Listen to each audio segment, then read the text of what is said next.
Dobro večer, dobrodošli u emisiju Uživo. Žestoki momci večera s nama. Buntovnici, aktivisti, revolucionari, teoretičari zavjere, zvijezde društvenih mreža koje jedni hvale, drugi osporavaju i nazivaju cirkusantima. Ivan Pernar i Boris Malagurski večera s nama. Ivan je u zagrebačkom, a Boris u beogradskom studiju N1. Oni govore ono što drugi ne smiju ili ne žele reći. Napadaju domaći sistem i vlast, NATO, Evropsku uniju i Ameriku, a hvale Rusiju. Dobro večer, gospodo. Dobro večer, poštovanje. Jeste li vi ozbiljni aktivisti ili cirkusanti, kako kažu ovi koji vas ne vole? Ako sam cirkusant, onda sam najskuplje plaćeni cirkusant u Hrvatskoj jer primam otprilike 1900 eura plaću, imam saborsku govornicu, znači jedan dobar cirkusant. Pa ja bih samo komentarisao da mi nismo cirkusanti, barem ja nas ne doživljavam na taj način, nismo ni teoretičari zavere. Ja uvek kad mi kažu da sam teoretičar zavere, kažem ja se ne bavim teorijom zavere, bavim se činjenicama zavere. I u današnje vreme kogod se bavi stvarnošću iz nekih alternativnih pogleda, automatski bude definisan kao neozbiljan cirkusant i teoretičar zavere, ali mi zapravo se bavimo istinom. Večeras će biti vruće, to vam obećavam, ali nema izlaska iz studija, sva vrata smo zaključali. U sva 3 studija ovo posebno važi za vas. Ivane, vi ste postali pa i svjetski rekorder po broju izlazaka iz TV emisija. U zadnjih 5 mjeseci 3 puta ste napustili TV programe. Evo da vidimo kako vi to radite. Prvi put je drugi gost bio naporan i nije mi se dalo s njim nadmudrivati u emisiji. A druga 2 puta su voditelji bili naporni i jednostavno sam htio svojim ponašanjem uspostaviti jedan standard.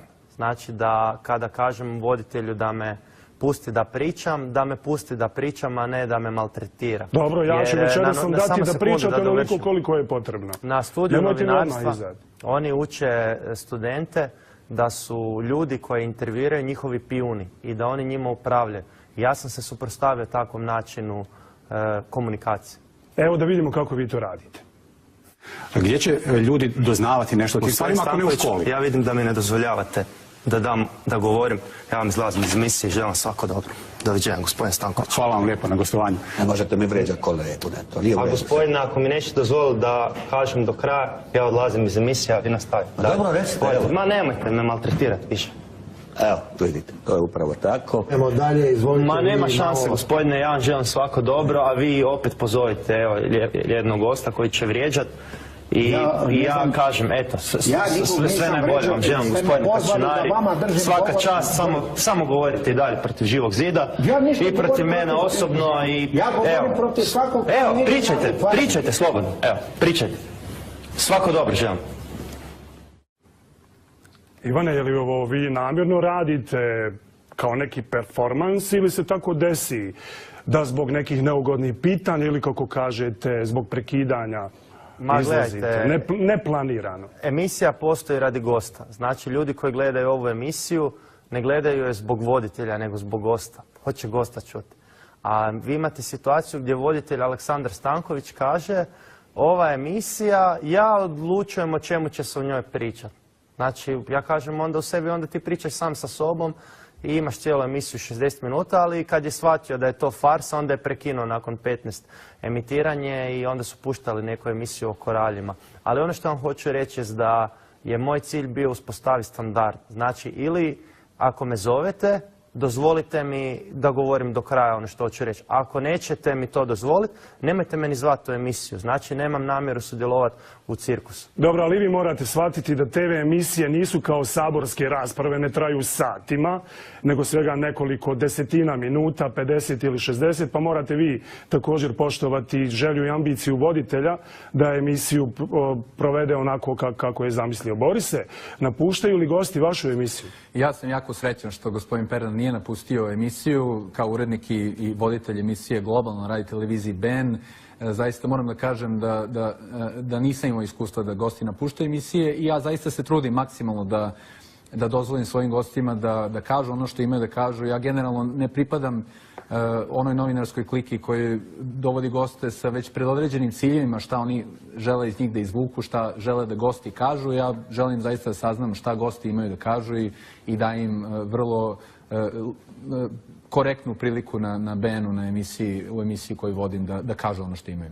Ok, ajmo za početak da čujemo ko ste vas dvojica. Znamo da ste protiv NATO-a, protiv Evropske unije, protiv američke uloge kao globalnog policajca. Jeste li vi ruski špijuni, kako vas mnogi zovu? Gospodin Malagurski neka prvi kaže.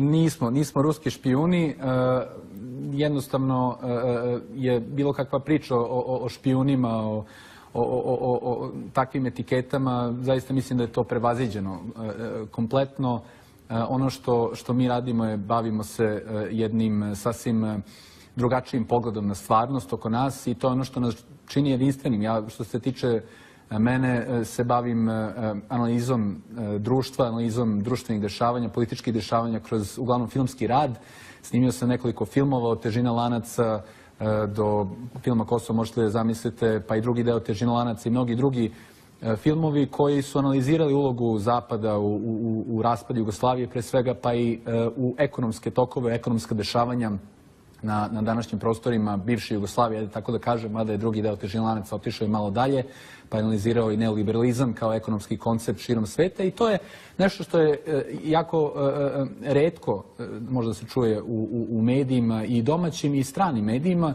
Jednostavno, svako ko se pozabavi tom temom automatski privuče pažnju i meni je drago što filmski rad na kojem radim privlači toliku pažnju, ali poražavajuće je to što nema dovoljno oni koji se bave tim temama, jer to je ono što je ključno za naše vreme. Dobro, da čujemo Ivana. Pa evo, ja sam 2 knjige napisao na temu regulacije novca. Prva je Kako je nastao novac, druga je Mehanika novca. Ja sam kroz njih objasnio da je zapravo Zapad naš neprijatelj. On je taj koji nas porobljava. Čiji naš? Neprijatelj 99,9% građana. Znači svih osim ove elite na vrhuncu piramide moći. Ono što vam hoću reći jest da jednom jedan mladić pitao, kaže, kako se postaje ruski agent? Ja sam ga na to pitao, gle, rekao, moraš jako voljeti novac i lijepe žene, jesi li ti takav? I onda je shvatio da ga zezam i da nisam nikakav agent, znači nisam na ničijem platnom spisku, govorim ono što mislim, nekad i kritično o Rusiji, ali imajte na umu jednu misao. Neprijatelj mog neprijatelja je moj prijatelj. I tako je Rusija, koja je u konfliktu sa Zapadom, kao i ja i Malagurski, zapravo nesvjesno postala naš prijatelj. I ja bih samo htio da dodam, ako nije upravo problem... to je moje naredno pitanje, samo moment. Dakle, ako je 99,9% ljudi ovdje Zapad problem, kao što kažete vi, gospodine Pernar, ko je onda prijatelj? Je li to onda samo Rusija? Prijatelj je ostatak svijeta. Prijatelj je cijeli slobodan svijet koji želi imati suverenu državu, suverenu monetarnu politiku, vlastitu centralnu banku koja nije mjenjačnica, koja služi narodu, koji želi da imati političare koji nisu marionete Zapada. Ovo u Hrvatskoj, u Srbiji, u BiH poprima elemente tragikomedije i lutkarske predstave. Naš premijer, evo danas je bilo u novinama, svi njegovi govori su doslovno, bukvalno čitanje s papira. Znači, mi imamo sustav koji je ljude pretvorio u lutke, u strašila, koji nemaju svoju vlastitu volju, koji ne izražavaju svoje mišljenje, već samo ponavljaju poput papagaja fraze koje su im dali instruktori u Washingtonu i Briselu. Da, samo sam htio da kažem da uglavnom oni koji iznose optužbe o tome da smo mi, ne znam, ruski špijuni, da smo plaćeni za to što govorimo, ima mnogo njih koji su zapravo plaćeni da iznose političke stavove. Tu ima ogroman broj nevladinih organizacija koje dobijaju sredstva od zapadnih fondova poput National Endowment for Democracy, fond braće Rockefeller i tako dalje, koji se bave politikom, koji su zapravo agenti stranog interesa i oni, svako ko pokušava da na drugačiji način predstavi dešavanje na prostoru Balkana, oni njih označavaju kao kakve ruske špijune, desničare, ekstremiste, odmah su oni sve najgore, etiketiraju ih zato što ne mogu argumentima da pridobiju građane na svoju stranu, jer građani instinktivno osjećaju da to što te nevladine organizacije, nažalost potpomognute u velikoj meri od strane medija, pokušavaju da manipulacijom predstave jedno viđenje, jedan stav po pitanju današnjice. Oni mogu to da postignu samo etiketiranjem, oni koji se protive i zato je vrlo važno da ljudi koji razmišljaju drugačije imaju argumente da potkrepe ono što u šta veruju, da oni izađu iz tame, što bi se reklo, iz svakodnevice i da progovore i da učine nešto po tom pitanju. Ajde da čujemo, evo prvo vas sada, Borise, šta su vaši argumenti protiv NATO-a i Evropske unije? Ja mislim da nije teško doći do argumenta protiv NATO i Evropske unije, samo treba da pogledamo šta je NATO do sada radio, šta i u ovom trenutku radi. Ja mislim da je Ivan Pernar jako lepo u onom govoru u Saboru dočarao sve zločine, mogu slobodno tako da kažem, NATO pakta, od bombardovanja na prostoru bivše Jugoslavije do bombardovanja širom sveta, okupacije država, bombardovanje, ubijanje lidera. Znači, ako pogledamo Afganistan, pogledamo Libiju, pogledamo bombardovanje Jugoslavije, to su bombardovanje Jugoslavije koje nije bilo odobreno od strane Saveta bezbednosti Ujedinjenih nacija. Dakle, u svim tim ratovima koje je započeo NATO je stradao ogroman broj civila, ljudi širom sveta i zaista je apsurdni argument da ulaskom u NATO stičemo nekakvu bezbednost, ulaskom u NATO samo sebi osiguravamo dodatne ratove, s tim što neće biti naše teritorije, nego ćemo mi da idemo u druge zemlje i da mi druge ubijamo, što ja mislim da ne treba da radimo. A što se tiče Europske unije, pa mi ni sada ne znamo šta je to Europska unija, gde će da bude Europska unija za godinu dana. Znate, od 2000. godine na prostoru Srbije, pa mogu da kažem i na prostoru Balkana, možda još i od ranije, se Europska unija doživljava kao neka oaza rešenja svih problema.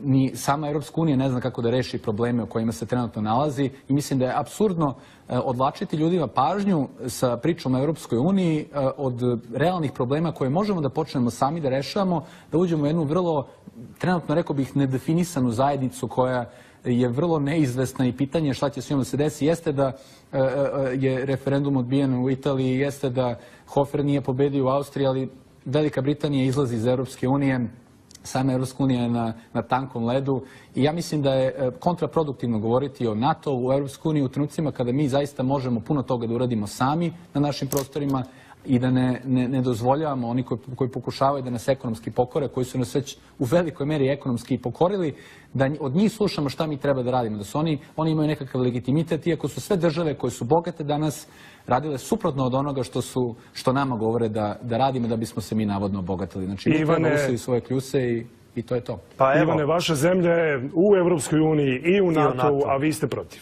Pa da, zbog zdravog razuma. Gdje ste bili ranije? Evo, baš na današnji dan, 1943. kada je treće zvono zvonilo za misu u Kaštel Sućurcu, pala je američka bomba tamo kraj Splita, ubila je 63 ljudi u toj crkvi.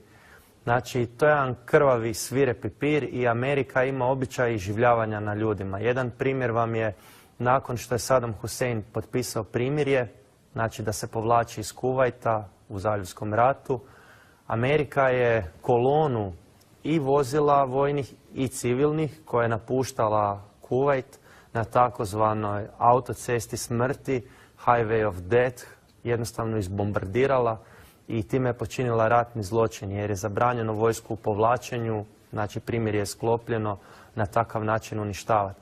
Isto tako, tijekom bombardiranja Jugoslavije, osim što je ta akcija bila protivna međunarodnom pravu, nesporno je tijekom nje korišten osiromašeni uran.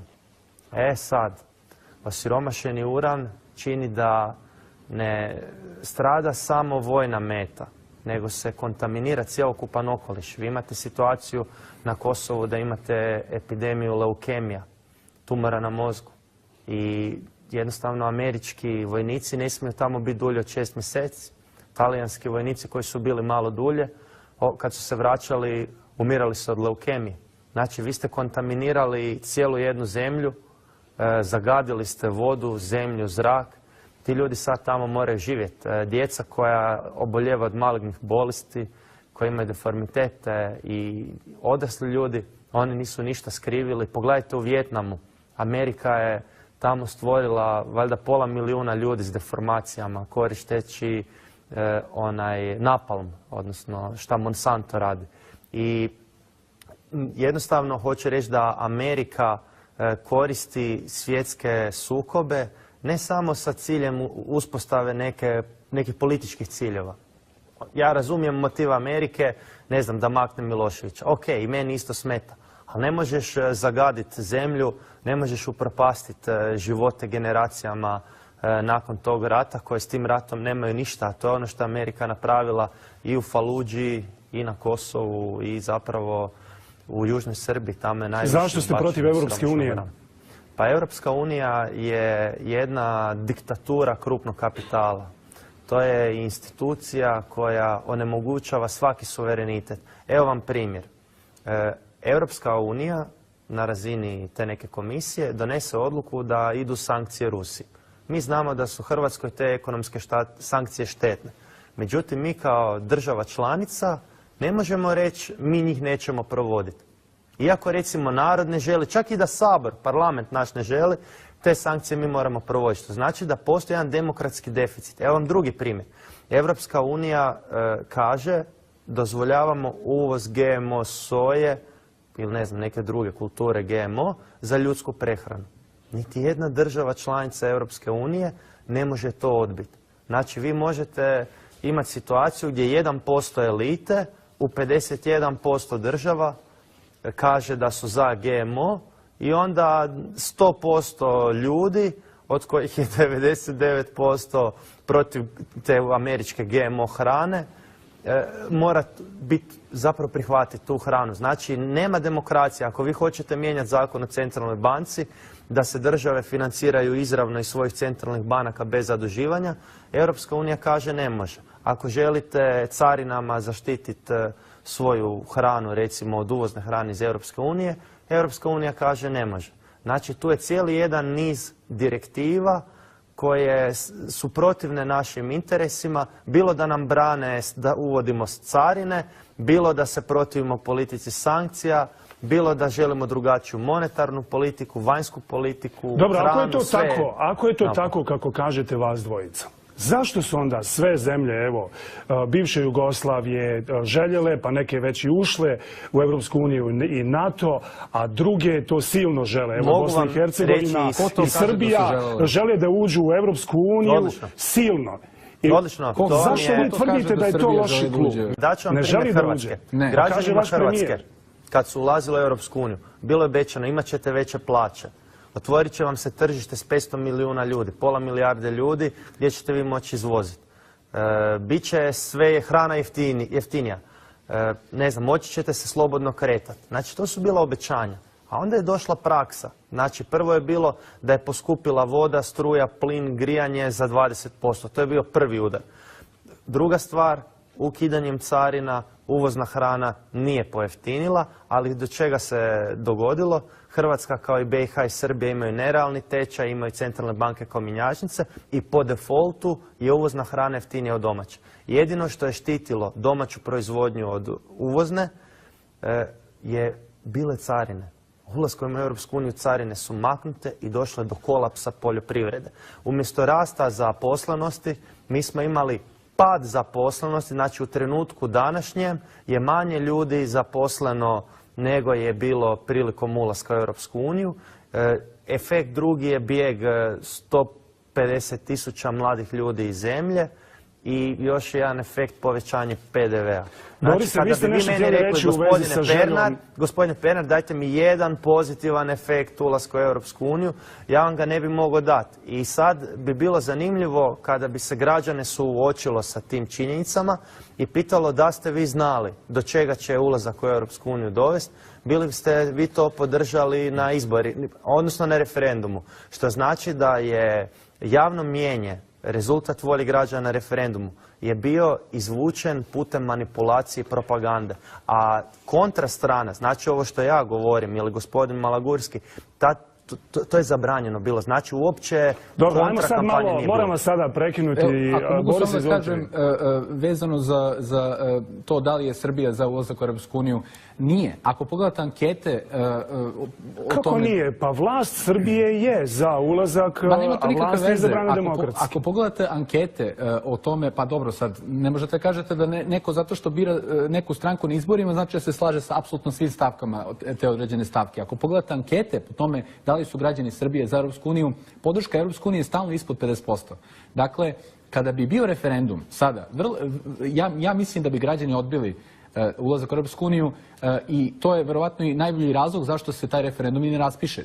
Oni kažu, raspisat će se referendum kad budemo već pred ulazak u Europsku uniju, a neće da ga raspišu sada. Zašto? Ako su tako uvereni da su građani za Europsku uniju, zašto se ne raspiše sada? Nije li logičnije da se put neke zemlje prvo odredi, pa onda da se krene tim putem? Nego oni kažu, mi ćemo tim putem odmah da krenemo, pa kad već dođemo pred kapiju, onda ćemo da vidimo šta ćemo da radimo. A onda se obično dešava ono što je Pernar pričao i ono što se desilo u Hrvatskoj i kad je bio tamo referendum o ulasku u Europsku uniju, ja sam razgovarao sa svojim prijateljima, mnogim prijateljima u Hrvatskoj koji su govorili o ogromnoj propagandnoj mašineriji koja je vršila pritisak na ljude da glasaju za ulazak u Europsku uniju, a tih pritisaka ima na svim izborima, nažalost na Balkanu i znamo iz bosansko-hercegovačke perspektive. Ajte, samo brzo, molim vas. Je prvo potpisala priključivanje Europskoj uniji, znači političari, a tek onda se išlo na referendum, znači obrnuti proces. Šta vas se pita? Dakle, iz bosansko-hercegovačke perspektive, jedina stvar oko koje se mogu na neki način ujediniti podijeljeni političari u ovoj zemlji jeste zapravo ta europska perspektiva. Ako se ljudima u ovoj zemlji oduzme i to, šta je onda ta perspektiva? Šta je alternativa? Možda bi se onda ljudi okrenuli jedni drugima i možda se toga političari suštinski i boje. Jer oni, kad god narod pokušava samostalno da reši neki problem, da kaže, pa nisu moje komšije neprijatelji, pa ovo što političari o čemu pričaju, konstantno obeležavanje zločina, konstantna priča kako, ne znam, komšije su krive za ovo i za ono. To vidimo u medijima u svim zemljama, to vidimo i u Hrvatskoj, to vidimo i u mnogim medijima u Bosni i Hercegovini, u Srbiji i tako dalje. Dakle, političari fabrikuju probleme koji su nepostojeći. Dakle, oni pokušavaju da nam skrenu pažnju sa nekih suštinskih tema i onda kažu da je rešenje ulazak u Europsku uniju, da mi bez toga ne možemo, Europska unija nema alternativu i to je zaista strašno da neki političari za bilo šta kaže da nešto nema alternativu. Pa za ime Boga mi glasamo na izborima za političare da bi se izborili za nas, a ne da nam kažu da se mi nalazimo u bezalternativnoj poziciji. Tako da to što su bosansko-hercegovački političari okrenuti Europskoj uniji je samo znak njihove nemoći, da oni rešavaju suštinske probleme građana njihove zemlje. Građani koji su nezaposleni, i oni koji su zaposleni imaju male plate, građani koji više razmišljaju o tome kako da odu iz Bosne i Hercegovine, a mnogo manje o tome da nešto pokušaju da menjaju na bolje. Onda političari kažu, kad uđemo u Europsku uniju, sve će to da bude rešeno. Zato je jedan sasvim pogrešan pristup koji je potpomognut, nažalost, medijima. Svako ko kaže, ko je ili skeptičan ili kritičan prema Europskoj uniji, odmah se označava kao desničar, fašista, sve nešto najgore i nikada se ne razgovara o tome šta mi možemo konkretno danas da uradimo da bi nam bilo bolje, na koji način ljudi mogu da se okrenu jedni drugima, umjesto što stalno prolazimo kroz te cikluse, ne znam, Srbi ovo, Hrvati ono, muslimani ono i tako dalje, i stalno nekako nas... Bošnjaci, sad se taj narod zove Bošnjaci. Bošnjaci, izvinjavam se. Tako da konstantno pokušavaju da nas okreću jedno protiv drugih i da se naravno bavimo i tim marginalnim temama koji nam nameću, a narod od toga nema ništa. Jesu li ovdje stranci glavni problem? Evo, Milorad Dodik je nedavno pozvao na novi početak Srba, Bošnjaka, Hrvata bez stranaca, kako bi se stvari konačno ovdje riješile. Ili bi odlazak stranaca zapravo doveo do onoga što se nije desilo u ratu, a to je trajna podjela Bosne i Hercegovine na 3 republikice. Pa evo, ja pozivam ovom prilikom Milorada Dodika, to jest on je pozvao na to da se međusobno dogovorimo da se riješimo tih zapadnih marioneta. Ja mu pružam ruku, želim slobodnu zemlju i pozivam njega na lojalnost Bosni i Hercegovini i da jednostavno zajedno sa Bošnjacima i Hrvatima promijene ulogu Centralne banke BiH, da prestane biti samo mjenjačnica, da se prestane ovaj svirepi krug zaduživanja i rasprodaje državne imovine. I htio bih još samo jednu misao reći na temu Bošnjaka. Pitali su me što ti misliš o izrazu Bosanci i Bošnjaci u Sarajevu. Ja sam rekao, gledajte, vi kad izađete iz BiH, vi ste Bosanci. Znači, bosanski Hrvat, kad on dođe u Hrvatsku, on je Bosanac. Bosanski Srbin, kad dođe u Srbiju, on je Bosanac. Znači, ta podjela na Bošnjake, Hrvate i Srbe, ona vrijedi samo dok ste vi u BiH. Onog Jel trena tako i kad za vas, izađete, Boris? vi ste Bosanci. Pa ja ne mogu da govorim za druge ljude, to je individualna stvar, ko se kako osjeća, ja neću da ulazim u tom. Poštujem izbor svačiji. Dobro, predsjednica vaše zemlje, gospodine Pernar, Kolinda Grabar-Kitarović, kazala je da je zapravo Bosna i Hercegovina glavna prijetnja sigurnosti Hrvatske, prije svega zbog secesionističke politike Milorada Dodika, pa zbog uloge Rusije, evo koju vas dvojica ovako zajedno hvalite, a onda i zbog radikalizacije islama i muslimana u Bosni i Hercegovini. Evo, žestoke poruke. Pitajte Milorada Dodika. Jesi li spreman odbaciti separatizam, secesionizam, ako su druga dva naroda spremna odbaciti NATO, Ameriku i Europsku uniju? Jer ono što se događa jest da se Srbe gura u NATO, a guranjem BiH u NATO, odnosno bosanskih Srba u NATO, gura se bosanske Srbe van BiH.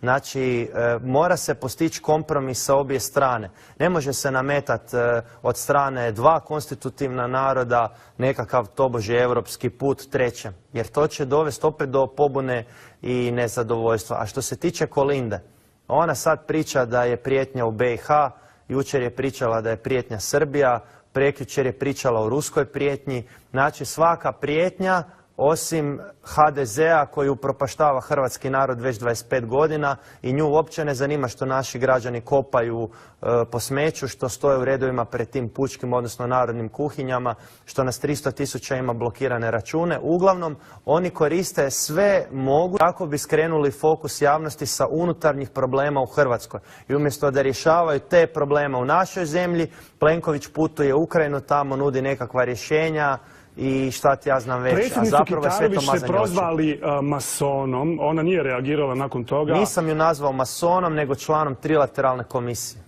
Ima li još masona u regiji, među liderima u regiji? Pa evo, gospodin Malagurski. Ja se zaista ne razumijem u tu tematiku, gospodin Pernar, mislim Pa sigurno da ima, pa to je jedan elitni klub.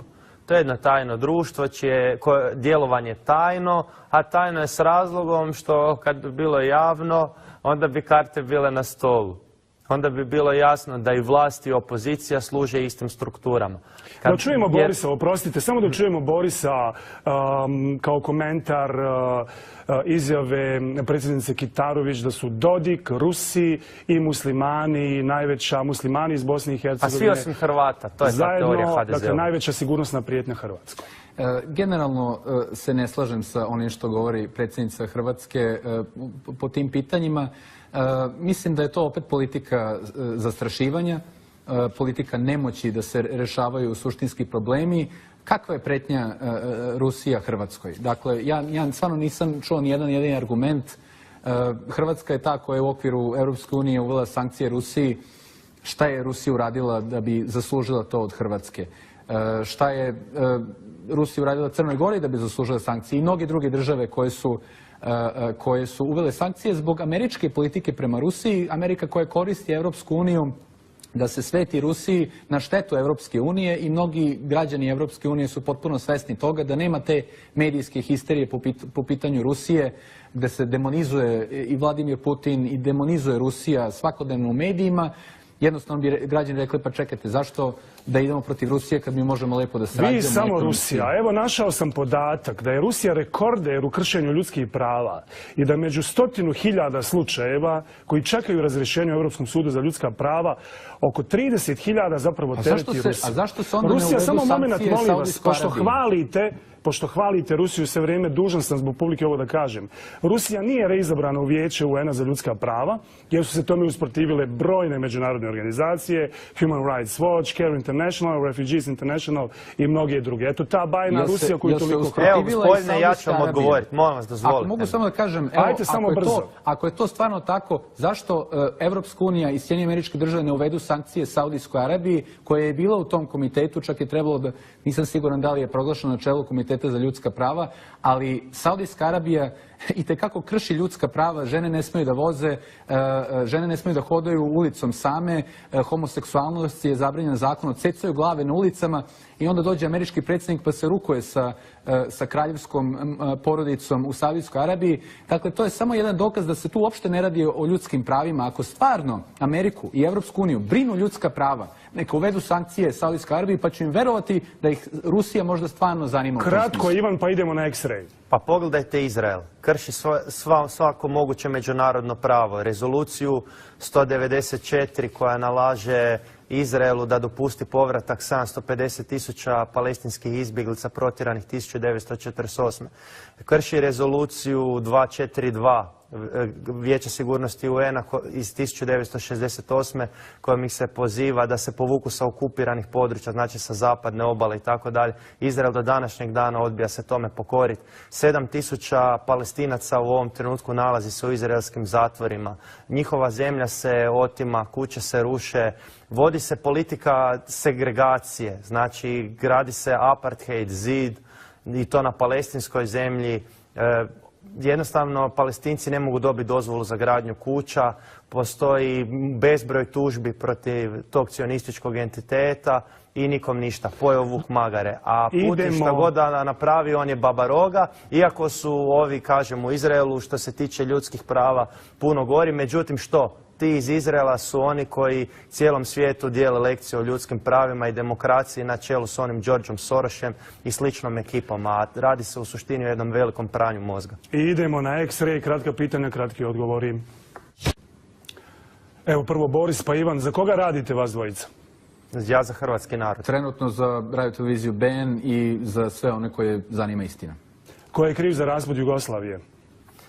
Podjednako svi narodi, a najviše Milošević koji je htio voditi diktaturu, a ne labavu konfederaciju i koji je zapravo suživot učinio u Jugoslaviji nemoguće s time što je htio da Srbi vladaju nad svima drugima.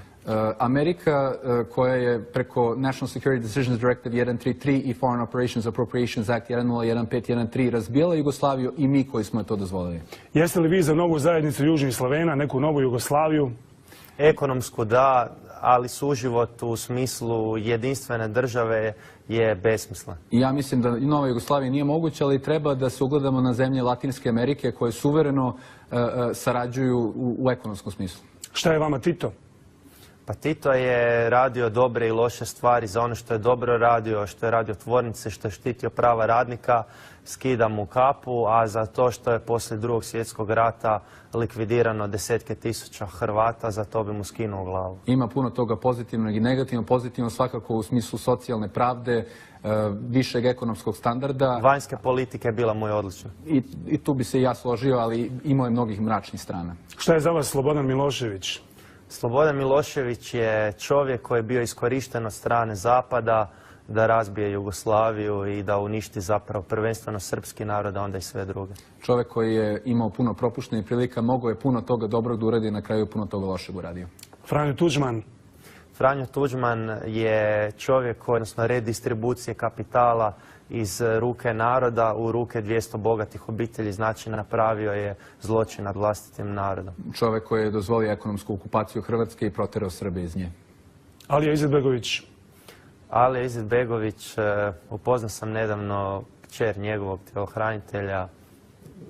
To je sve što znam o njemu, nemam mišljenja. Vrlo negativna ličnost u istoriji Bosne i Hercegovine. Evo, šta mislite o aktualnim liderima? Da krenemo od pominjane već, Kolinde Grabar-Kitarović, kratko. Kolinda Grabar-Kitarović je sluga Zapada i nažalost sve dok naš narod ima sluganski mentalitet, dotle će imati marionete na vlasti. Američki političar u Hrvatskoj. Andrej Plenković? On je iz Brisela, Kitarović je iz Washingtona. To je čovjek koji čita s papira, koji ne donosi odluke, već ih provodi, koji ne provodi volju naroda, već volju onih koji su iznad njega, a koji su nažalost van granica naše zemlje. Jedan sasvim nesposoban političar. Aleksandar Vučić? Aleksandar Vučić, američki lutak. Čovjek koji sprovodi pogubnu politiku štednje u ekonomiji. Tomislav Nikolić? govore u medijima za njega da je četnik. Osobno nemam mišljenja o njemu jer ga ne poznam, niti njegovu politiku. Ne znam koliko je on relevantan uopšte. Bakir Izetbegović. Bakir je američki sluga i on umjesto da se dogovori s Dodikom misli da će mu, ne znam, Donald Trump riješiti životne probleme ili situaciju u Bosni. To je luda priča. Bakir Izetbegović je jedan vrlo nesposoban čovjek koji pokušava ponovo da probudi nacionalne osjećaje u Bosni i Hercegovini zašto ne ume da reši ekonomske probleme. I za kraj Milorad Dodik. Milorad Dodik je, iako ga u medijima tretiraju kao babarogu, po meni jedina njegova mana je što ne želi priznati genocid u Srebrenici, a za stav spram Zapada i spram ove sluganske politike, znači uloge centralne banke BiH i za to što želi da BiH bude suverena zemlja, a ne da se njom upravlja izvana, zato mu skidam kapu. Također za spoljnu politiku pohvale, za unutrašnju politiku morao bi da učini mnogo toga da reši korupciju i mnogi druge ekonomske probleme. Idemo na pauzu. Evo nas nazad u presingu, Ivan Pernar i Boris Malagurski večeras s nama. Protivnici ste sistema. Jesu li ovdašnje vlade u ulozi Robin Hooda ili Superhika? Žele li da oduzimaju od bogatih i daju siromašnim ili da uskrati siromašnim da bi bogatim bilo još više? Pogledajte politiku koja se provodi. Na koji način se kapital redistribuira u zemljama bivše Jugoslavije? Da li ravnomjerno ili se sve koncentrira u rukama te političke elite, odnosno bankarske elite? Ako vidite koliko na godišnjoj razini sredstava iz budžeta ide stranim bankama na otplatu kredita i koliko ide na sve zajedno socijalne transfere, vi ćete vidjeti da 10 puta više novca ide onoj grupi od 1% na vrhu nego što ide onih recimo 30% na dnu društva. Znači to je jedna suluda politika od koje narod nema nikakve koristi i to je čista Superhik politika. Vi, Borise, manje više sve vlade u regionu sprovode jednu pogubnu neoliberalnu ekonomsku politiku. Kroz provođenje Vašingtonskog konsenzusa, to je politika stabilizacije, liberalizacije, privatizacije. Ne moraju ljudi da se razumeju u ekonomske termine da bi shvatili da žive loše. U suštini, ono što je domaće rasprodato, uništeno, političke elite su to omogućile, što za domaće tajkune, što za strane, a ono što je prodato strancima je izašlo iz naših ruku i ljudi nemaju više osjećaj da upravljaju svojom ekonomijom. Ta neoliberalna ekonomska politika se sprovodi u svetu još od 80. godina, od Ronalda Reagana, Margaret Thatcher, koji su koristili šok terapiju da sprovode svoju ekonomsku politiku i mi to osjetimo i dan danas na našim prostorima. Jedini način da se oslobodimo te neoliberalne ekonomske politike je da se osvestimo po tim pitanjima, da shvatimo zbog čega loše živimo, kako možemo to da preokrenemo, kako možemo da preokrenemo ekonomsku politiku tako da se više ulaže u domaću proizvodnju, u domaću privredu. I ja mislim da tu je potrebna saradnja, potrebno je pomirenje, prevaziđene su priče o podelama koje se forsiraju još od 90-ih na ovim prostorima. Potrebno je da se okrenemo višem životnom standardu ekonomske saradnje. Evo neki kažu, suprotno tome što vi govorite, da će uskoro novi rat. Evo Šešelj je nedavno izjavio da će biti haos na Balkanu. Ma Šešelj je lud tip i on zapravo ima jednu bizarnu retoriku i umjesto da se bavi dobrobiti srpskog naroda i ulogom Narodne banke Srbije, on se bavi pričama iz prošlosti i pozivam srpski narod da se probudi i osvijesti iz hipnoze i eliminira tog tipa iz političke scene. Isto uzimao pretjerano za ozbiljno bilo što gospodin Šešelj govori. On je rekao ono što ima da kaže i ne vidim nikakav značaj u bilo kakvim predviđanjima njegovim o ratu ili bilo čemu. Evo Šešelj je organizirao skup podrške Donaldu Trumpu koji je kasnije izabran za novog američkog predsjednika i jedan i drugi ste također podržali izbor i pozdravili na kraju izbor Trumpa za američkog predsjednika. Ajde malo o tome da govorimo.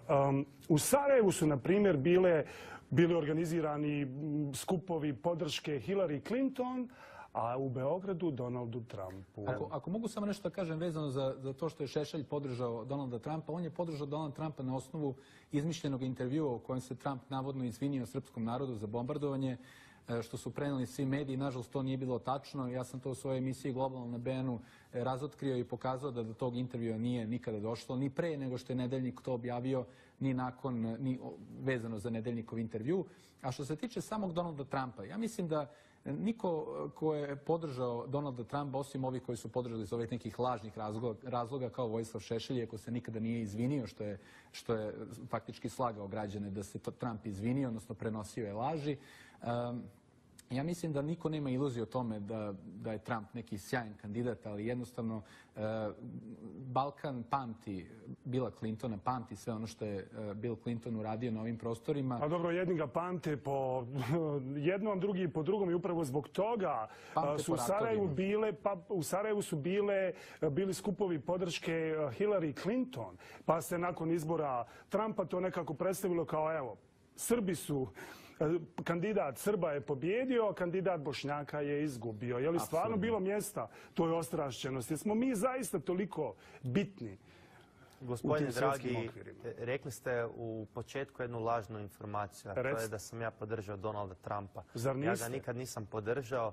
I Donald Trump i Hillary Clinton služe onima koji se nalaze iznad federalnih rezervi, znači iznad Američke središnje banke. To su privatne osobe, federalne rezerve američke koje štampaju dolare nisu u državnom vlasništvu, već privatna banka i samim time i Trump i Clinton će provoditi politiku u službi tih federalnih rezervi, a ona će nastaviti sa tim globalnim tlačenjem cijelog svijeta. Ja sam, oprostite, samo da ispravim ovo, ja sam pronašao izjavu koju vi podržavate i izbor Donalda Trumpa. Pa podržavam ga u kontekstu toga što je Trump ponizio establishment. Znači, napadali su ga svi mediji, vrijeđali su ga, ali nisu oni njega napadali zato jer podržava federalne rezerve, nego su ga napadali, ne znam, jer je rekao prije 15 godina komentirao izgled neke žene. Mislim, čupali su stvarno užasne stvari i u biti je bila to jedna ne fair kampanja gdje je 95% mass medija bilo protiv njega i on je zapravo doslovce voljom građana, ma zapravo nije čak ni voljom građana pobjedio jer je dobio valjda 2 milijuna manje glasova od Clintona, ali izborni sustav u Americi takav da je moguće sa manje glasova pobijediti. Da je izborni sustav u Rusiji takav da Putin sa manje glasova, recimo 1 milijun manje glasova, postane predsjednik od svog protukandidata, cijeli svijet bi se digao na noge, ali kad se u Americi događa takva izborna prijevara koju oni nazivaju izborni sustav jedinstveni na svijetu. Dobro, hoće li Trump provesti svoje predizborno obećanje da će zabraniti muslimanima ulazak u Ameriku, a da će propitati dobro one koji gore žive?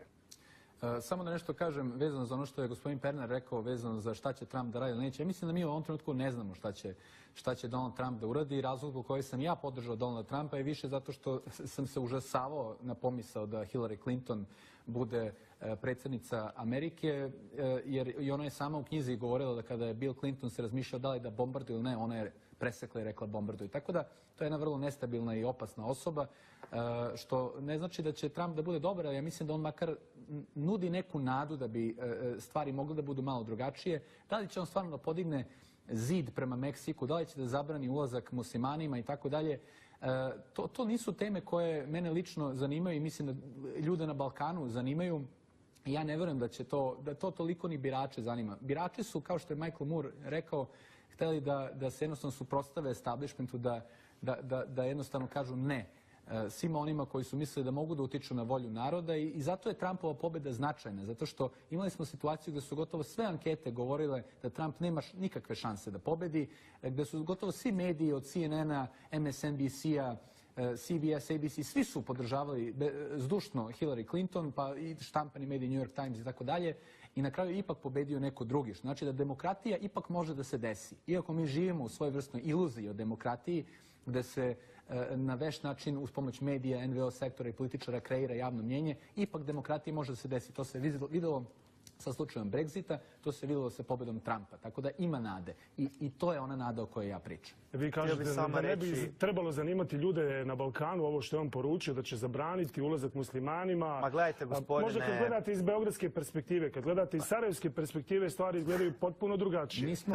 mi kao Amerikanci pa da govorimo o drugim državama šta bi trebalo da radi. Ali evo vam konkretnije pitanje. Ovako, jesu li muslimani na zapadu danas ono što su Jevreji bili početkom 20. vijeka? Jesu li to danas dežurni krivci za sve, kao što su bili Jevreji pred holokaust? Gospodine dragi, ja ću vam iskreno reći. Ajde. Gledao sam američke filmove kao dijete. Jedno vrijeme su ulogu Baba Roge imali Srbi. Znači, svi negativci u svim filmovima su bili Srbi. Činilo se na mahove da su Srbi krivi za svo zlo koje se događa na svijetu. A potom su Srbi maknuti sa scene i dovedeni su Arapi. Znači, oni su postali globalne babaroge, njih se demoniziralo, sataniziralo i tako dalje, a skupa i s njima naravno njihovu religiju. Međutim, moram reći da islamskog terorizma nije bilo sve do otimanja palestinske zemlje, do kršenja svih mogućih ljudskih prava. Niste mi odgovorili, jesu li muslimani danas ono što su Jevreji bili u 20. vijeku, dakle u prvoj polovini 20. vijeka? Pa vidite da jesu. Vidite da jesu. Pogledajte kako se odnose prema islamskim zemljama zapadni svijet. Bombardira jednu za drugu. Jemen, Afganistan, Irak, Libija. Tour de France nego Tour de Bliski. Na kraju šta im radite? Vi ćete vidjeti da je Amerika protiv islama, znači oni su protiv Irana. Zapravo oni bi najradije bombardirali sve arapske zemlje i svugdje postavili svoje sluge. I zbog toga je Amerika najveći protivnik demokracije na Bliskom istoku. To je objasnio profesor dr. Noam Chomsky, jer kada bi Arapi, odnosno narodi arapskih zemalja, birali kakva će biti vlast, to sigurno ne bi bila proamerička i proizraelska. I zato Amerika podupire sve moguće diktature. Da, pitali ste da li su muslimani. Ja mislim da u poređenju s onim što su nacisti radili Jevrejima pred Drugi svjetski rat i u Drugom svjetskom ratu, ono što Amerikanci rade prema muslimanima je daleko perfidnije. Zato što tada je nacistička politika bila vrlo otvoreno protiv Jevreja. Oni nisu ništa krili da su oni protiv njih. A danas, kada Amerikanci napadaju zemlje u kojima žive muslimani, zemlje poput Iraka, Afganistana, Jemena i tako dalje, oni njima govore da oni to rade za njihovo dobro. Da. Dakle, to je nešto što je zaista jezivo i odvratno. Mislim, naravno, ne bi njima ništa bilo lakše da im kažu da su protiv njih, ali to samo pokazuje koliko je ta medijska mašinerija i propagandna mašinerija razvijenija danas nego što je bilo u vreme nacističke Nemačke. Ja mislim da bi Goebbels, kada bi gledao šta sve rade zapadni mediji, bio fasciniran dokle su dogurali sa njegovom teorijom. I imam još puno pitanja za vas, no moramo prednost dati našim gledateljima koji su sva pitanja poslali putem društvenih mreža.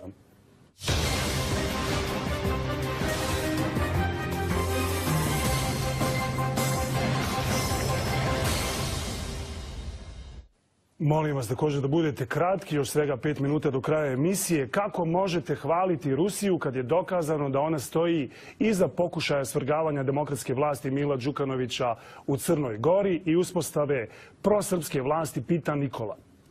Ma to je glupost. Nema nikakvih dokaza za to da su Rusi to radili, Rusi bi to uspješno izveli. Slažem se sa gospodinom Pernarom. Zašto naši političari ne smiju slobodno govoriti kao vas dvojica?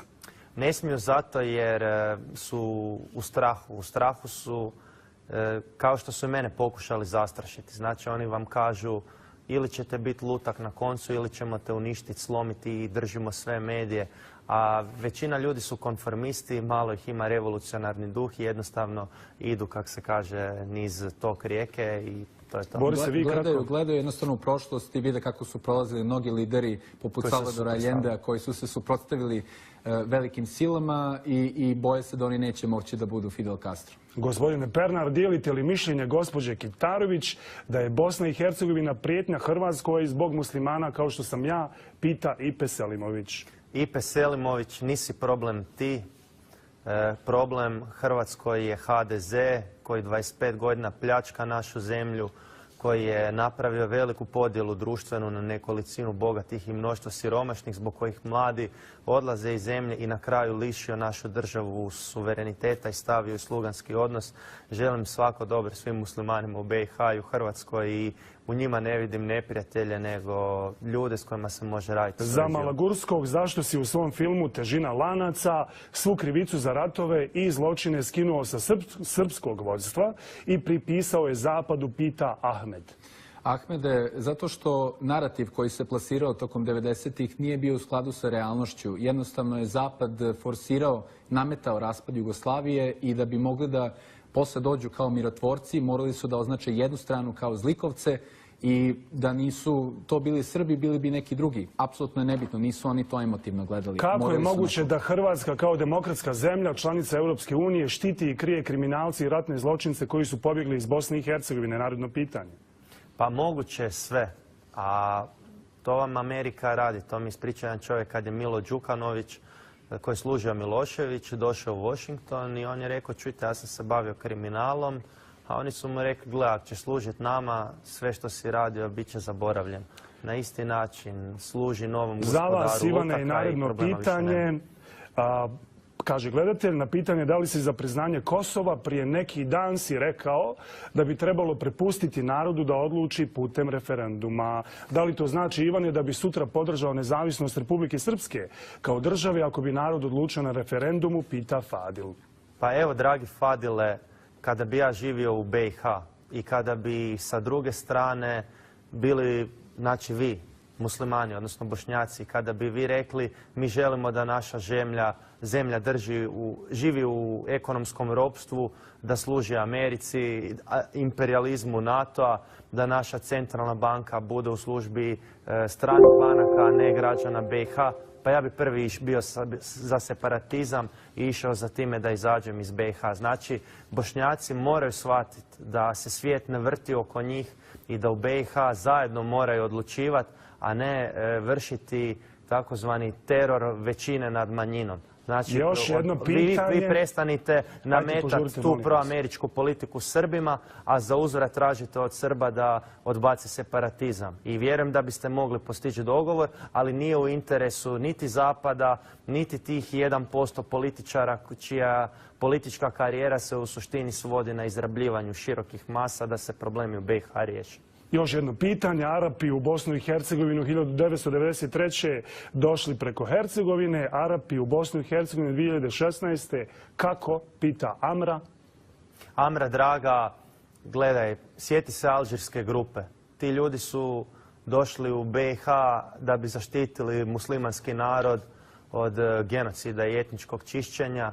Borili su se uz vas u armiji BiH i kako im je vlada u Sarajevu vratila. Vratila im je tako da ih je usprkos odluci suda da ih se oslobađa zbog nedostatka dokaza, predala Amerikancima na mučenje u Guantanamo i tamo su godine proveli bez prava na suđenje, odnosno na kraju su ih oslobodili. Evo da čujemo i Borisa. Prošli put u emisiji je bio akademik Esad Duraković i rekao zapravo da je dolazak 100.000 Arapa u Bosnu i Hercegovinu projekat.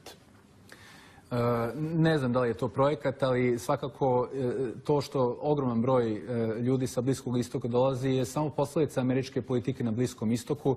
Dakle, Amerikanci su zakuvali probleme i u Libiji i u Siriji i to što ljudi sada odlaze, ja više vidim kao američki projekat za čitavu Evropu da se destabilizuje i naravno uz pomoć birokrata u Europskoj uniji se to isprovodi. Vrijeme je nažalost isteklo, evo samo završne riječi, nažalost puno još pitanja, ali bit će prilike neki drugi put. Budućnost regije, Bosna i Hercegovina, Srbija, Hrvatska, Crna Gora i ostali. Jedna rečenica.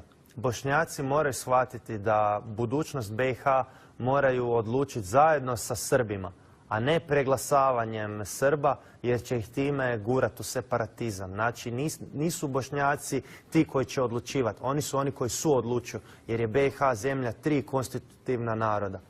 Borise. I u suštini potrebno nam je pomirenje u ovom regionu. Previše smo se delili i dalje pokušavaju mnoge velike sile da nas dele. Oni pokušavaju da održavaju ratnu psihu iz 90-ih. Konstantno pričamo o zločinima, o svemu što nas deli. Hajde da pričamo o onome što nas spaja, da sarađujemo, jer će biti bolje svima na taj način. Hvala vam, dragi gosti, hvala i vama, poštovani gledatelji. Bio je ovo Pressing.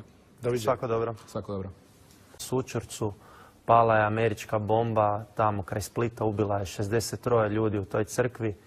Znači, to je jedan krvavi svirepi pir i Amerika ima običaj iživljavanja na ljudima. Jedan primjer vam je nakon što je Saddam Hussein potpisao primirje, znači da se povlači iz Kuvajta u Zaljevskom ratu, Amerika je kolonu i vozila vojnih i civilnih koja je napuštala Kuvajt na takozvanoj autocesti smrti, Highway of Death, jednostavno izbombardirala i time je počinila ratni zločin jer je zabranjeno vojsku u povlačenju, znači primirje je sklopljeno na takav način uništavati. Isto tako, tijekom bombardiranja Jugoslavije, osim što je ta akcija bila protivna međunarodnom pravu, nesporno je tijekom nje korišten osiromašeni uran. Sad, osiromašeni uran čini da ne strada samo vojna meta, nego se kontaminira cjelokupan okoliš. Vi imate situaciju na Kosovu da imate epidemiju leukemija, tumora na mozgu. I jednostavno američki vojnici ne smiju tamo biti dulje od 6 mjeseci. Talijanski vojnici koji su bili malo dulje, kad su se vraćali, umirali su od leukemije. Znači, vi ste kontaminirali cijelu jednu zemlju, zagadili ste vodu, zemlju, zrak. Ti ljudi sad tamo moraju živjeti. Djeca koja oboljeva od malignih bolesti, koji imaju deformitete i odrasli ljudi, oni nisu ništa skrivili. Pogledajte u Vijetnamu. Amerika je tamo stvorila valjda 500 milijuna ljudi s deformacijama koristeći onaj napalm, odnosno šta Monsanto radi. I jednostavno hoće reći da Amerika koristi svjetske sukobe ne samo sa ciljem uspostave nekih političkih ciljeva. Ja razumijem motiv Amerike, ne znam, da makne Miloševića. Ok, i meni isto smeta. Ali ne možeš zagaditi zemlju, ne možeš upropastiti živote generacijama nakon tog rata koje s tim ratom nemaju ništa. To je ono što je Amerika napravila i u Faludži, i na Kosovu, i zapravo u Južnoj Srbiji. Tamo je najviše. Zašto ste protiv Europske unije? Pa Europska unija je jedna diktatura krupnog kapitala. To je institucija koja onemogućava svaki suverenitet. Evo vam primjer. Europska unija na razini te neke komisije donese odluku da idu sankcije Rusiji. Mi znamo da su Hrvatskoj te ekonomske sankcije štetne. Međutim, mi kao država članica ne možemo reći mi njih nećemo provoditi. Iako recimo narod ne želi, čak i da Sabor, parlament naš ne želi, te sankcije mi moramo provoditi. To znači da postoji jedan demokratski deficit. Evo vam drugi primjer. Europska unija kaže dozvoljavamo uvoz GMO soje ili ne znam neke druge kulture GMO za ljudsku prehranu. Niti jedna država članica Europske unije ne može to odbiti. Znači vi možete imati situaciju gdje 1% elite u 51% država kaže da su za GMO i onda 100% ljudi, od kojih je 99% protiv te američke GMO hrane, mora zapravo prihvatiti tu hranu. Znači, nema demokracije. Ako vi hoćete mijenjati zakon o centralnoj banci, da se države financiraju izravno iz svojih centralnih banaka bez zaduživanja, Europska unija kaže ne može. Ako želite carinama zaštititi svoju hranu, recimo od uvozne hrane iz Europske unije, Europska unija kaže ne može. Znači, tu je cijeli jedan niz direktiva koje su protivne našim interesima, bilo da nam brane da uvodimo carine, bilo da se protivimo politici sankcija, bilo da želimo drugačiju monetarnu politiku, vanjsku politiku, dobro, hranu, ako je to tako kako kažete vas dvojica, zašto su onda sve zemlje, evo, bivše Jugoslavije željele, pa neke već i ušle u Europsku uniju i NATO, a druge to silno žele? Evo, Bosna i Hercegovina i Srbija žele da uđu u Europsku uniju silno. Odlično. Zašto vi tvrdite da je to loši klub? Daću vam primjer Hrvatske. Građanima Hrvatske, kad su ulazili u Europsku uniju, bilo je obećano imat ćete veće plaće. Otvorit će vam se tržište s 500 milijuna ljudi, pola milijarde ljudi gdje ćete vi moći izvoziti. Biće sve hrana jeftinija. Ne znam, moći ćete se slobodno kretati. Znači, to su bila obećanja. A onda je došla praksa. Znači, prvo je bilo da je poskupila voda, struja, plin, grijanje za 20%. To je bio prvi udar. Druga stvar, ukidanjem carina, uvozna hrana nije pojeftinila, ali do čega se dogodilo? Hrvatska kao i BiH i Srbija imaju nerealni tečaj, imaju centralne banke kao mjenjačnice i po defaultu je uvozna hrana jeftinija od domaće. Jedino što je štitilo domaću proizvodnju od uvozne je bile carine. Ulaskom u Europsku uniju carine su maknute i došle do kolapsa poljoprivrede.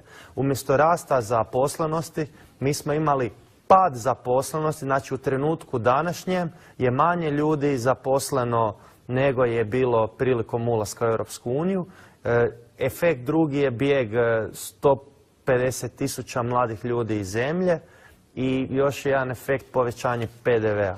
Znači, kada bi vi meni rekli, gospodine Pernar, dajte mi jedan pozitivan efekt ulaska u Europsku uniju, ja vam ga ne bi mogao dati. I sad bi bilo zanimljivo kada bi se građane suočilo sa tim činjenicama i pitalo da ste vi znali do čega će ulazak u Europsku uniju dovesti, bili biste vi to podržali na izbori, odnosno na referendumu. Što znači da je javno mnijenje, rezultat volje građana na referendumu je bio izvučen putem manipulacije i propagande. A kontrastrana, znači ovo što ja govorim ili gospodin Malagurski, to je zabranjeno bilo. Znači uopće kontrakampanje nije bilo. Moramo sada prekinuti. BiH u NATO, odnosno bosanskih Srba u NATO, gura se bosanske Srbe van BiH. Znači, mora se postići kompromis sa obje strane. Ne može se nametati od strane dva konstitutivna naroda nekakav tobože europski put trećem. Jer to će dovesti opet do pobune i nezadovoljstva. A što se tiče Kolinde, ona sad priča da je prijetnja u BiH, jučer je pričala da je prijetnja Srbija, prekjučer je pričala o ruskoj prijetnji. Znači, svaka prijetnja osim HDZ-a koji upropaštava hrvatski narod već 25 godina i nju uopće ne zanima što naši građani kopaju po smeću, što stoje u redovima pred tim pučkim, odnosno narodnim kuhinjama, što nas 300.000 ima blokirane račune. Uglavnom, oni koriste sve moguće kako bi skrenuli fokus javnosti sa unutarnjih problema u Hrvatskoj. I umjesto da rješavaju te probleme u našoj zemlji, Plenković putuje u Ukrajinu, tamo nudi nekakva rješenja, i šta ti ja znam već, a zapravo je sve to mazanje oči. Predsjednicu Kitarović ste prozvali masonom, ona nije reagirala nakon toga. Nisam ju nazvao masonom, nego članom trilateralne komisije. Ima li još masona u regiji, među liderima u regiji? Pa evo, gospodin Malagurski. Ja se zaista ne razumijem u tu tematiku, gospodin Pernar. Mislim pa sigurno da ima, pa to je jedan elitni klub. To je jedno tajno društvo čije djelovanje je tajno, a tajno je s razlogom što kad bi bilo javno, onda bi karte bile na stolu. Onda bi bilo jasno da i vlast i opozicija služe istim strukturama. Da čujemo Borisa, oprostite, samo da čujemo Borisa kao komentar izjave predsjednice Kitarović da su Dodik, Rusi i muslimani, najveća muslimani iz Bosne i Hercegovine. A svi osim Hrvata, to je ta teorija HDZ-a. Dakle, najveća sigurnosna prijetnja Hrvatskoj. Generalno se ne slažem sa onim što govori predsjednica Hrvatske po tim pitanjima. Mislim da je to opet politika zastrašivanja, politika nemoći da se rešavaju suštinski problemi. Kakva je pretnja Rusija Hrvatskoj? Dakle, ja stvarno nisam čuo ni jedan jedini argument. Hrvatska je ta koja je u okviru Europske unije uvela sankcije Rusiji. Šta je Rusija uradila da bi zaslužila to od Hrvatske? Šta je Rusija uradila Crnoj Gori da bi zaslužila sankcije? I mnoge druge države koje su uvele sankcije zbog američke politike prema Rusiji. Amerika koja koristi Europsku uniju da se sveti Rusiji na štetu Europske unije i mnogi građani Europske unije su potpuno svesni toga da nema te medijske histerije po pitanju Rusije gde se demonizuje i Vladimir Putin i demonizuje Rusija svakodnevno u medijima. Jednostavno bi građani rekli, pa čekajte, zašto da idemo protiv Rusije kad mi možemo lepo da sarađujemo? Vi samo Rusija. Evo, našao sam podatak da je Rusija rekorder u kršenju ljudskih prava i da među 100.000 slučajeva koji čekaju razrješenje u Europskom sudu za ljudska prava, oko 30.000 zapravo tereti Rusiju. A zašto se onda ne uvedu Rusija, samo moment, sankcije molim vas, Saudijskoj Arabiji? pošto hvalite Rusiju sve vrijeme, dužan sam zbog publike ovo da kažem.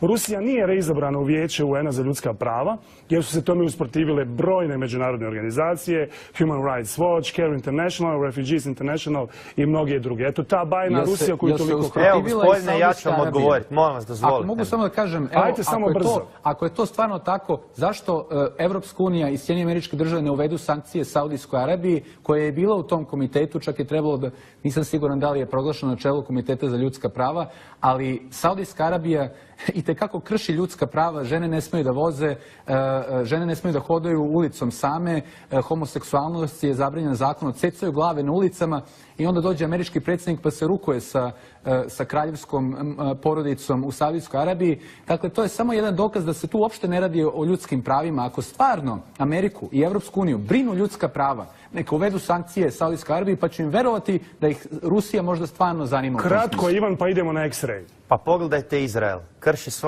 svako moguće međunarodno pravo. Rezoluciju 194 koja nalaže Izraelu da dopusti povratak 750.000 palestinskih izbjeglica protjeranih 1948.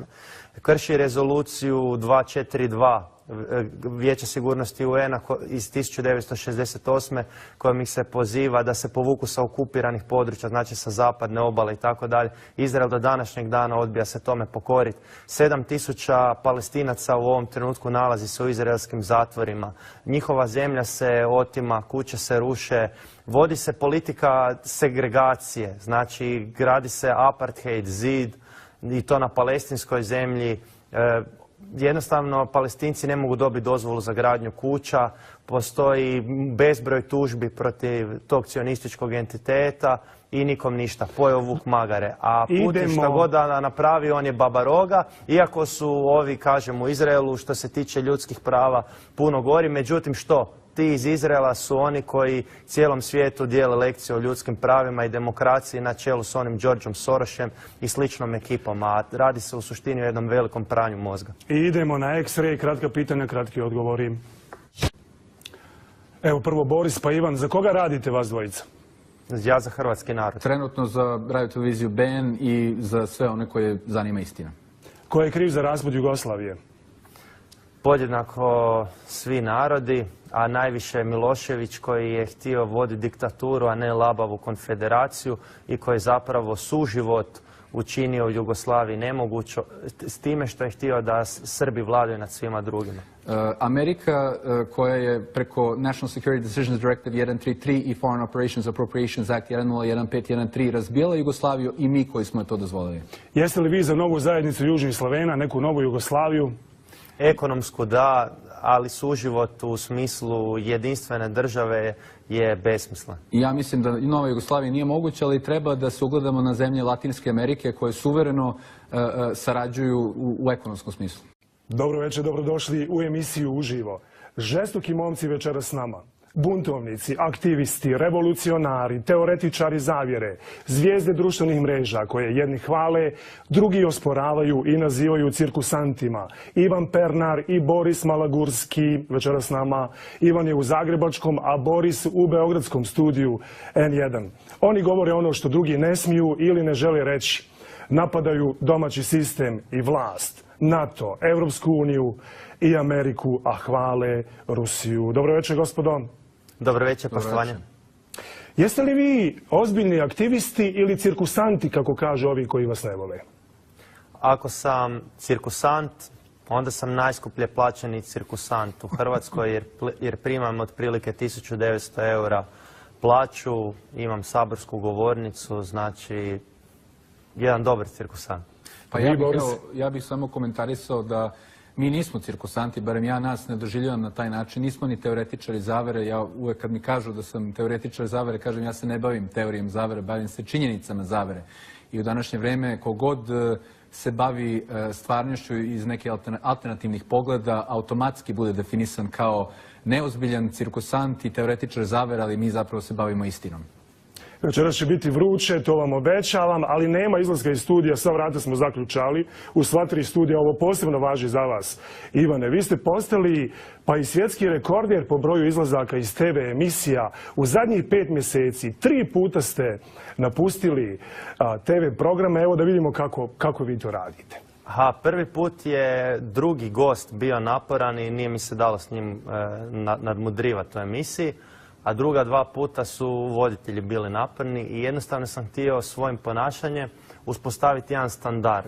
Znači da kada kažem voditelju da me pusti da pričam, a ne da me maltretira. Dobro, ja ću večeras sam dati da pričate onoliko koliko je potrebno. Na studiju novinarstva oni uče studente da su ljudi koji intervjuiraju njihovi pijuni i da oni njima upravljaju. Ja sam se suprotstavio takvom načinu komunikacije. Evo da vidimo kako vi to radite. Gdje će ljudi doznavati nešto o tim stvarima ako ne u školi? Ja vidim da mi ne dozvoljavate da govorim. Ja vam izlazim iz emisije i želim svako dobro. Doviđenja, gospodin Stanković. Hvala vam lijepo na gostovanju. Ne možete mi vrijeđati kolegu, ne, to nije u A redu. gospodine, ako mi nećete dozvoliti da kažem do kraja, ja odlazim iz emisije, a vi nastavite. Dobro, recite, evo. Ma nemojte me maltretirati više. Evo, vidite, to je upravo tako. Idemo dalje, izvolite. Ma nema vi šanse, malo- gospodine, ja vam želim svako dobro, a vi opet pozovite evo, jednog gosta koji će vrijeđati. I ja kažem, eto, sve najbolje vam želim, gospodine Kačinari. Svaka čast, samo govorite i dalje protiv Živog zida i protiv mene osobno. Ja govorim protiv svakog... Evo, pričajte slobodno, evo, pričajte. Svako dobro želim. Ivane, je li ovo vi namjerno radite kao neki performans ili se tako desi da zbog nekih neugodnih pitanja ili kako kažete zbog prekidanja izlazite? Neplanirano. Emisija postoji radi gosta. Znači, ljudi koji gledaju ovu emisiju ne gledaju je zbog voditelja, nego zbog gosta. Hoće gosta čuti. A vi imate situaciju gdje voditelj Aleksandar Stanković kaže ova emisija, ja odlučujem o čemu će se u njoj pričati. Znači, ja kažem onda u sebi, onda ti pričaš sam sa sobom i imaš cijelu emisiju 60 minuta, ali kad je shvatio da je to farsa, onda je prekinuo nakon 15 emitiranje i onda su puštali neku emisiju o koraljima. Ali ono što vam hoću reći je da je moj cilj bio uspostaviti standard. Znači, ili ako me zovete, dozvolite mi da govorim do kraja ono što hoću reći. Ako nećete mi to dozvoliti, nemojte me ni zvati u emisiju. Znači, nemam namjeru sudjelovati u cirkusu. Dobro, ali vi morate shvatiti da TV emisije nisu kao saborske rasprave, ne traju satima, nego svega nekoliko desetina minuta, 50 ili 60, pa morate vi također poštovati želju i ambiciju voditelja da emisiju provede onako kako je zamislio. Borise, napuštaju li gosti vašu emisiju? Ja sam jako srećan što gospodin Pernar nije napustio emisiju kao urednik i voditelj emisije Globalno na radio televiziji Ben. Zaista moram da kažem da nisam imao iskustva da gosti napuštaju emisije i ja zaista se trudim maksimalno da dozvolim svojim gostima da kažu ono što imaju da kažu. Ja generalno ne pripadam onoj novinarskoj kliki koji dovodi goste sa već predodređenim ciljevima, šta oni žele iz njih da izvuku, šta žele da gosti kažu. Ja želim zaista da saznam šta gosti imaju da kažu i da im vrlo korektnu priliku na BN-u, u emisiji koju vodim, da kažu ono što imaju. Ok, ajmo za početak da čujemo ko ste vas dvojica. Znamo da ste protiv NATO-a, protiv Evropske unije, protiv američke uloge kao globalnog policajca. Jeste li vi ruski špijuni, kako vas mnogi zovu? Gospodin Malagurski neka prvi kaže. Nismo ruski špijuni. Jednostavno je bilo kakva priča o špijunima, o takvim etiketama. Zaista mislim da je to prevaziđeno kompletno. Ono što mi radimo je bavimo se jednim sasvim drugačijim pogledom na stvarnost oko nas i to je ono što nas čini jedinstvenim. Ja što se tiče mene se bavim analizom društva, analizom društvenih dešavanja, političkih dešavanja kroz uglavnom filmski rad. Snimio sam nekoliko filmova od Težina lanaca do filma Kosovo možete da zamislite, pa i drugi deo Težina lanaca i mnogi drugi filmovi koji su analizirali ulogu Zapada u raspadu Jugoslavije pre svega, pa i u ekonomske tokove, ekonomska dešavanja na današnjim prostorima bivše Jugoslavije, tako da kažem, mada je drugi deo Težina lanaca otišao i malo dalje, pa je analizirao i neoliberalizam kao ekonomski koncept širom sveta i to je nešto što je jako retko možda se čuje u medijima i domaćim i stranim medijima. Jednostavno svako ko se pozabavi tom temom automatski privuče pažnju i meni je drago što filmski rad na kojem radim privlači toliku pažnju, ali poražavajuće to što nema dovoljno oni koji se bave tim temama, jer to je ono što je ključno za naše vreme. Dobro, da čujemo Ivana. Pa evo, ja sam 2 knjige napisao na temu regulacije novca. Prva je Kako je nastao novac, druga je Mehanika novca. Ja sam kroz njih objasnio da je zapravo Zapad naš neprijatelj. On je taj koji nas porobljava. Čiji naš? Neprijatelj 99,9% građana. Znači svih osim ove elite na vrhuncu piramide moći.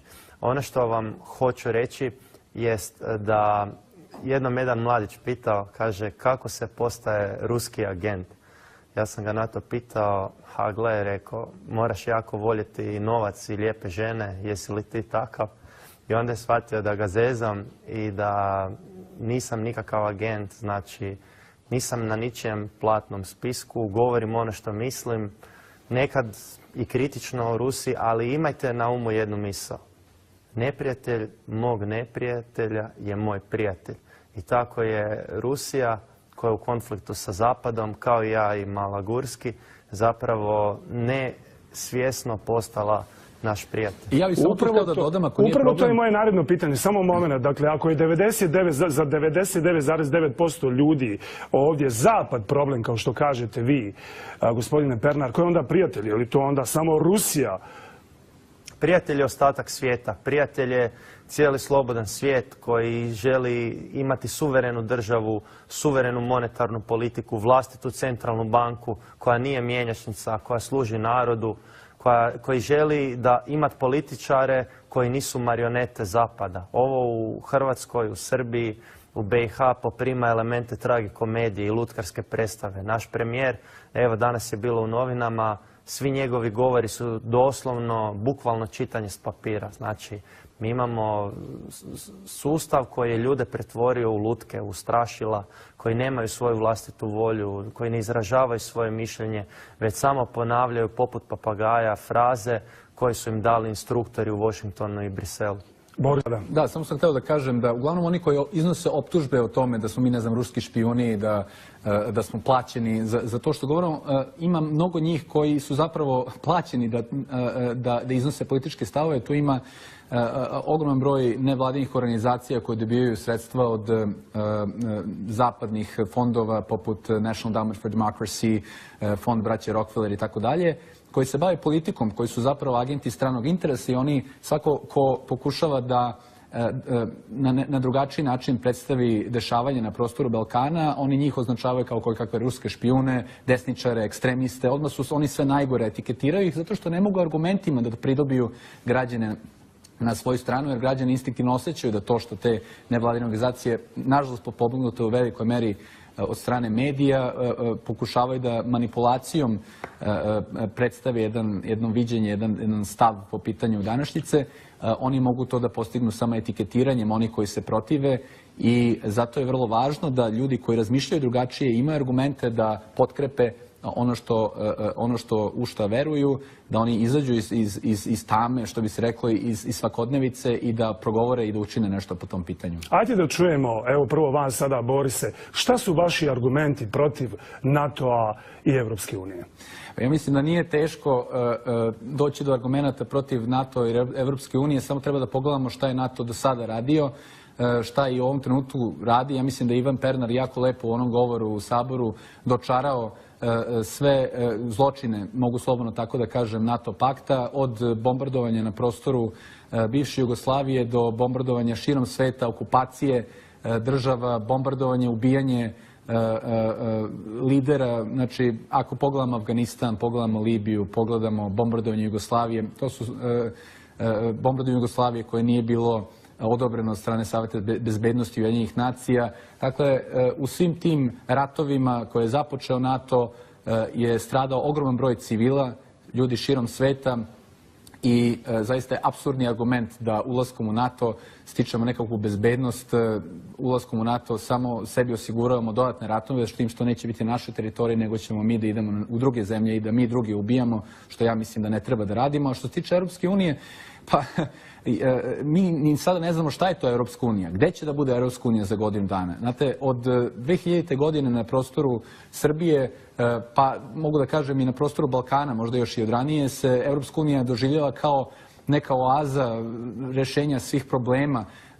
Ni sama Europska unija ne zna kako da reši probleme u kojima se trenutno nalazi i mislim da je apsurdno odvlačiti ljudima pažnju sa pričom o Europskoj uniji od realnih problema koje možemo da počnemo sami da rešavamo, da uđemo u jednu vrlo, trenutno rekao bih, nedefinisanu zajednicu koja je vrlo neizvesna i pitanje šta će s njom da se desi. Jeste da je referendum odbijen u Italiji, jeste da Hofer nije pobedio u Austriji, ali Velika Britanija izlazi iz Europske unije, sama Europska unija je na tankom ledu i ja mislim da je kontraproduktivno govoriti o NATO u Europskoj uniji u trenucima kada mi zaista možemo puno toga da uradimo sami na našim prostorima i da ne dozvoljavamo oni koji pokušavaju da nas ekonomski pokore, koji su nas već u velikoj meri ekonomski pokorili, da od njih slušamo šta mi treba da radimo, da su oni imaju nekakav legitimitet, iako su sve države koje su bogate danas radile suprotno od onoga što nama govore da radimo da bismo se mi navodno obogatili. Znači, mi treba usili svoje kljuse i to je to. Pa Ivane, vaša zemlja je u Europskoj uniji i u NATO-u, a vi ste protiv.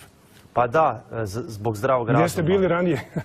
Evo, baš na današnji dan, 1943.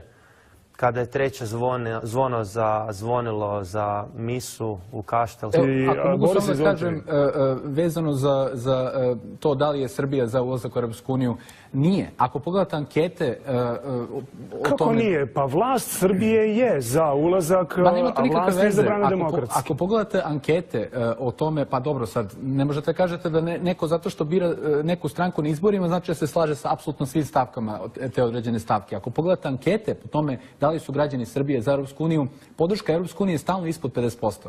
Dakle, kada bi bio referendum sada, ja mislim da bi građani odbili ulazak u Europsku uniju i to je verovatno i najbolji razlog zašto se taj referendum i ne raspiše.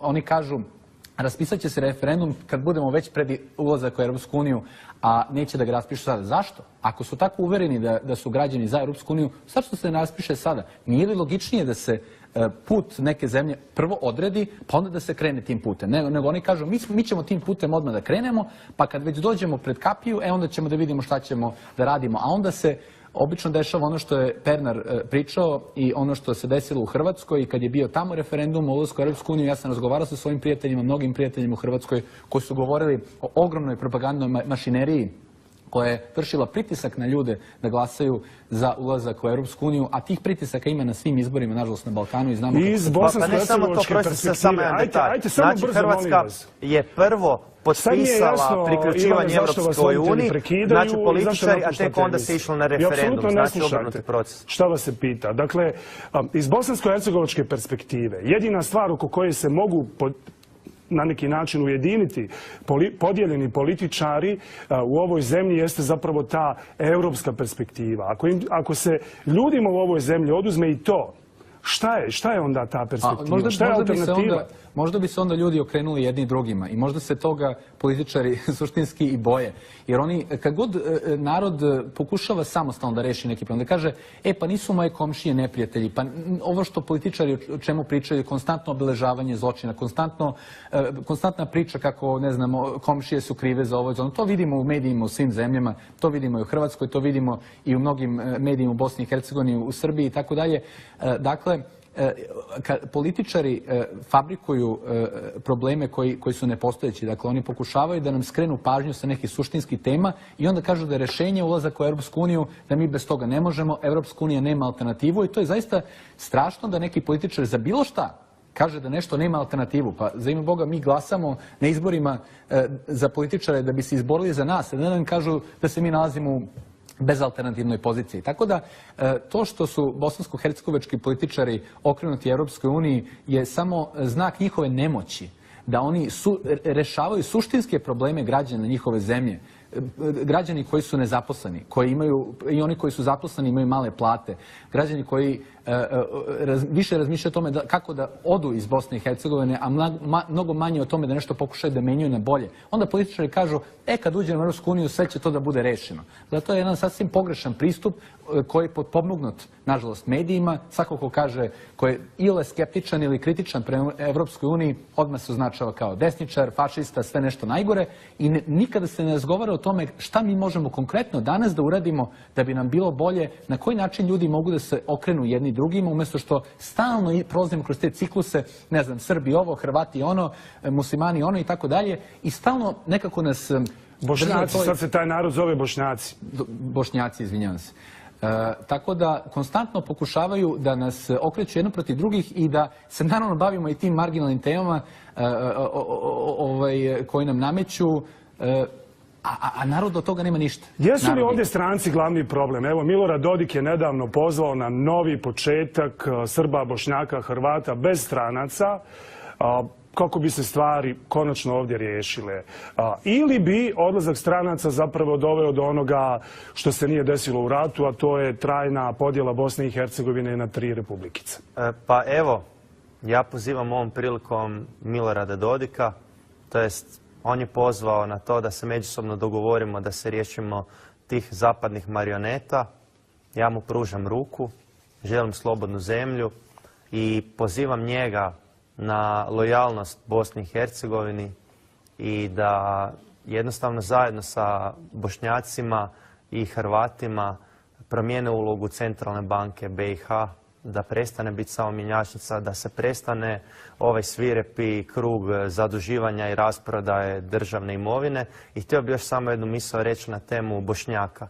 Pitali su me što ti misliš o izrazu Bosanci i Bošnjaci u Sarajevu. Ja sam rekao, gledajte, vi kad izađete iz BiH, vi ste Bosanci. Znači, bosanski Hrvat, kad on dođe u Hrvatsku, on je Bosanac. Bosanski Srbin, kad dođe u Srbiju, on je Bosanac. Znači, ta podjela na Bošnjake, Hrvate i Srbe, ona vrijedi samo dok ste vi u BiH. Jel tako i za vas, Boris? Vi ste Bosanci. Pa ja ne mogu da govorim za druge ljude, to je individualna stvar, ko se kako osjeća, ja neću da ulazim u to. Poštujem izbor svačiji.